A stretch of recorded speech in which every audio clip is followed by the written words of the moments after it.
Welcome back to History, Myth and Legend. In our last episode, a baby named Zeus was hidden from his power-hungry father Cronus. Today, that child becomes a rebel and leads the gods to war.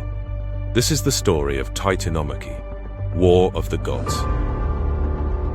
Years passed. Zeus grew tall, cunning, and powerful. With the help of Metis, a goddess of wisdom, he returned to confront Cronus. Not the sword, but with a cup. Zeus steps forward, confident, offering a goblet.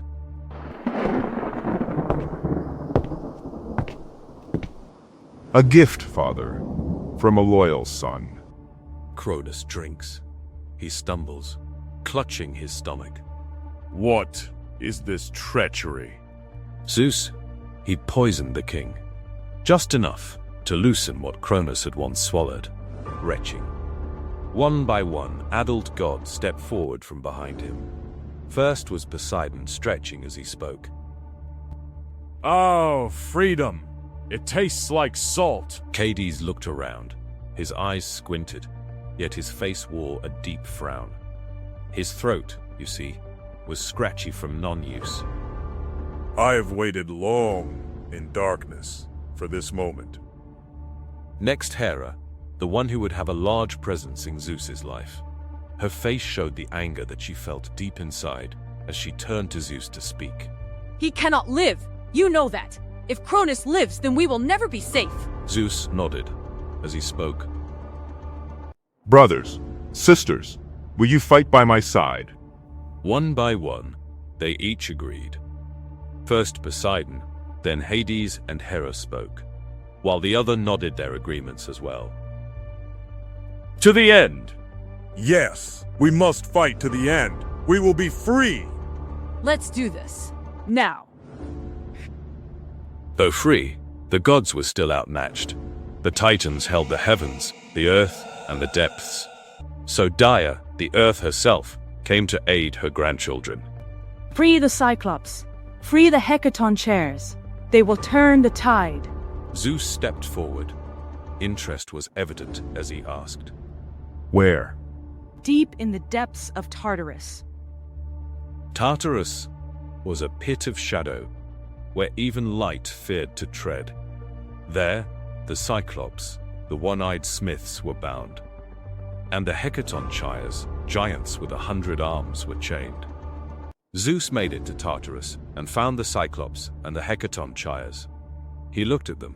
He knew that they would help him and his siblings defeat Cronus and the Titans. He could feel the anger creeping from where they were bound.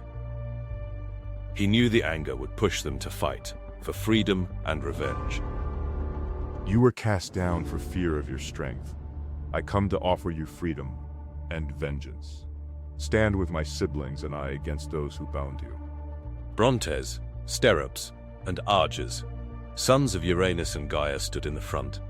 It was Brontes who stepped forward, dragging chains as he spoke.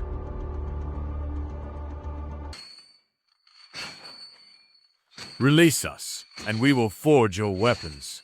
Zeus nodded, before turning to look up at the Hecaton chairs. One stood out against the rest. Chained as well, they all pulled with every arm they had, 100 in total, trying to free themselves from the binds that held them. Thousands of eyes were turned his way. The Hecaton chair in front had all 100 eyes studying him before he spoke. Unbind us and unleash the storm. For 10 years, the war raged. Lightning clashed with mountain. Earth cracked beneath the fury of gods and titans. Zeus stood in front of his father, standing proud as a conquering general.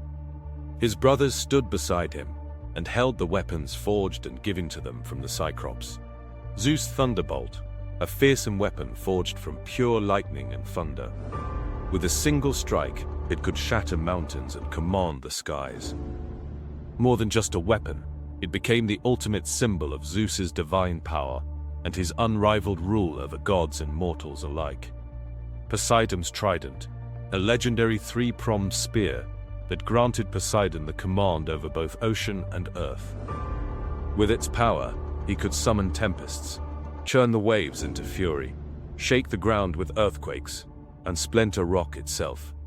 It was not just a weapon, but the very force of nature made manifest in Poseidon's hand. And Hades' helm of darkness, a mysterious and formidable artifact that cloaked its wearer in complete invisibility while emanating an aura of dread. With this helm, Hades could pass unseen through shadows and strike fear into the hearts of gods and mortals alike, making it a weapon of stealth and terror. Staring across the battlefield at his father, Zeus spoke. Cronus, your age ends today. Cronus stared down at his youngest in anger and disgust. You ungrateful whelp!